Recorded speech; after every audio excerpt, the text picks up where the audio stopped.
Hello everyone. Welcome to another talk. I'm going to discuss a little bit about melodic structures. If you've watched some of my older member videos, you may have seen some of these melodic structures and things talked about. So I'll just talk a little bit about the basic idea there on that. So let's say you have a chord change or a chord, say like C major, something like that. So you could come up with, let's say, a four note sort of pattern to kind of sit on there. So what I've got here is a C major triad, and then to add a little stepwise motion in there, we have the 9 or the D. Okay, and then when you go through this, then you can play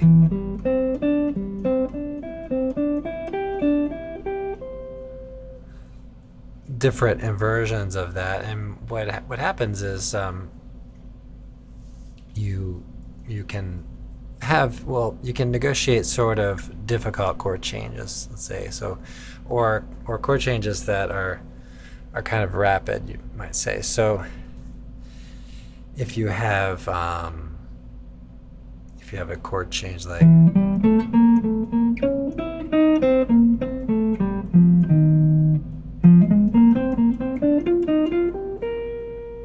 so a series of chord changes like that, then you can kind of work with those and maybe play one of those melodic structures on each one. And then when you're moving from one chord to the next, sort of in a melodic way, then you can choose, let's say, a nearby note so that you can kind of move somewhat stepwise between the chord changes. It's just one option, of course, but so let's look at that. So let's say, so these are a couple of changes from well, how about we take Autumn Leaves, for example. Okay, in E minor. So you would maybe we'll start with the first inversion of that melodic structure of A minor. Okay, so then you kind of see where you end up, and then you might move from there on the next chord change. So maybe play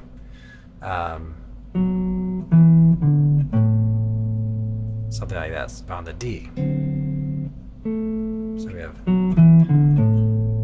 so let's check out what that sounds like. So all right, let's move it up an octave. So I'll play again from here. So okay, down to that same note, sharp. So okay, so you can see how that can kind of connect things. So you might take the last note, and you can do this activity really with any anything you're doing stepwise, doing bebop kind of scales and stuff, but anything that you're doing there where you take, let's say, the last note that you're using on a change. Let's say it's A on the D7. So then you might play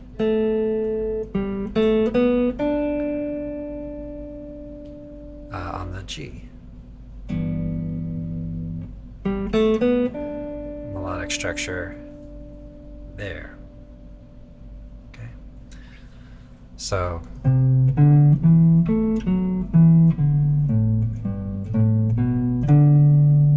okay, and then you're kind of weaving together a melody that is relatable to the chords. So when you take the inversions of melodic structure, so let's kind of go back to that C chord, then you have the C, that'd be root position. The second inversion would start with the D. Okay,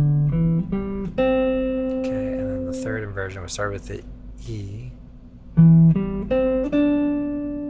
And then, so first inversion, second inversion, did I say second inversion? Okay, third inversion,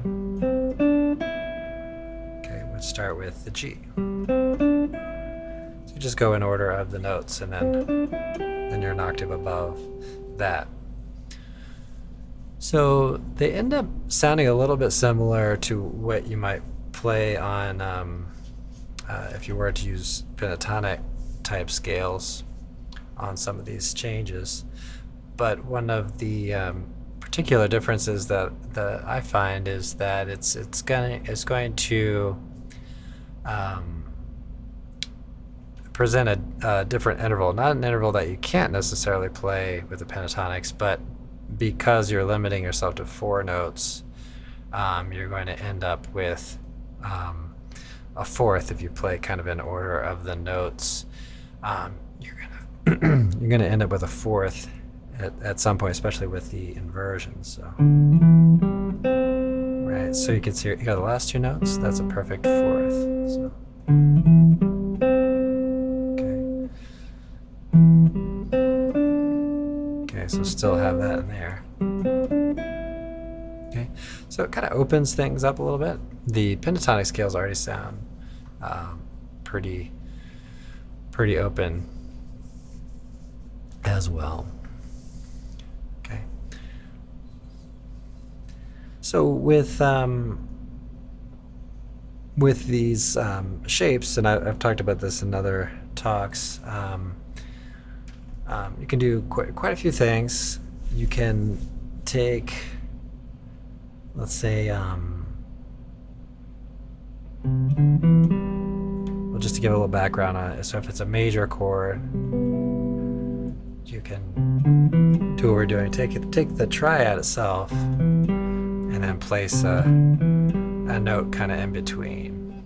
And then, of course, you can play them in different orders and things. So, and then typically on minor, you have a minor triad with a fourth sitting in the middle. Okay. So you have the 4 or the 9, depending on the major or minor. Now with the major, you know, that's pretty compatible with 6/9 chords, dominant chords, the 9. So pretty much major chords are dominant, and then minor 7 type chord. Now when you get into, let's say, a dominant 7th chord that has a flat 9, then you can alter that 9 a little bit. So we're just bringing that D down a half step. So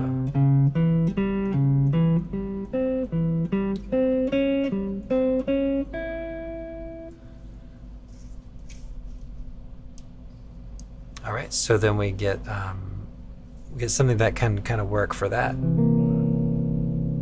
situation.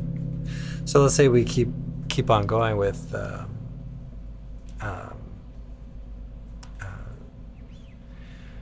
Autumn Leaves. So we have, at some point we have this F sharp minor 7 flat 5 to the B7. Now the melody has a natural 9. So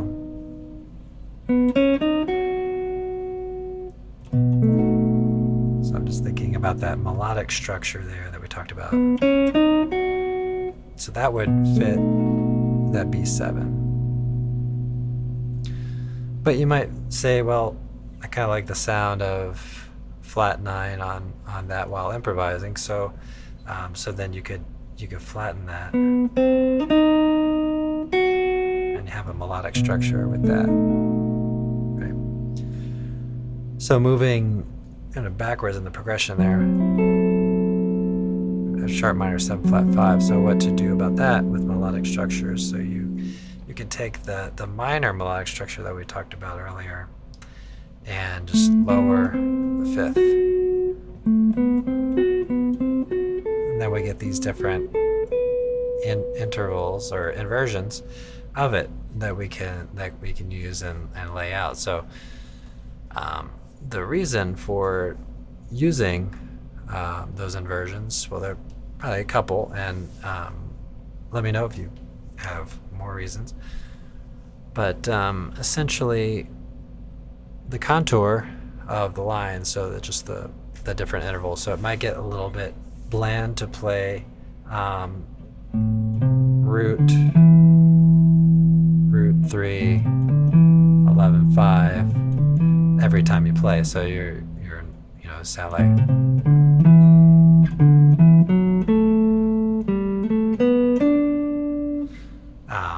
on all the chord changes. So that's gonna start. It's gonna work, but it's you want to have some variety in there. So we can mix things up.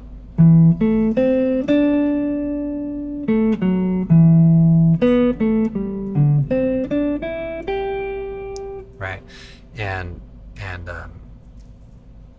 try some different contours on it, so everything doesn't kind of have the same sound. So the intervals will vary, and then like I mentioned earlier, another advantage to doing that is to connect your lines and get things moving fairly smoothly from one thing to the next.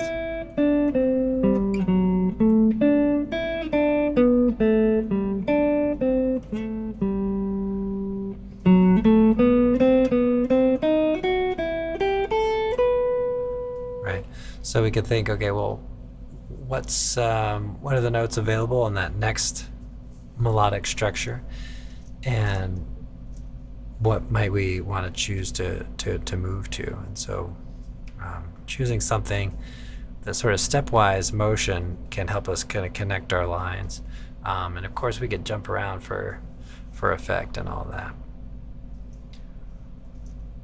All right, everybody. So so those are some ideas there on inversions for melodic structures. Let me know if you need any additional kind of help on this, or if you really like this talk.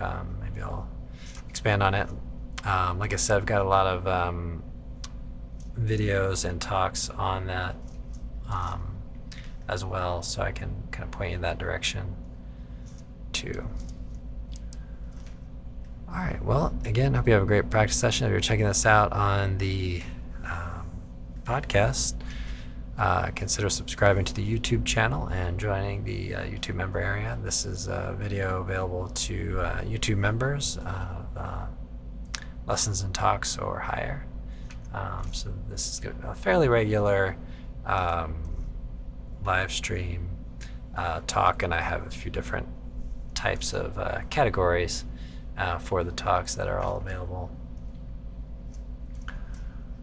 All right, well, have a great day, great practice session, and I'll see you in the next one.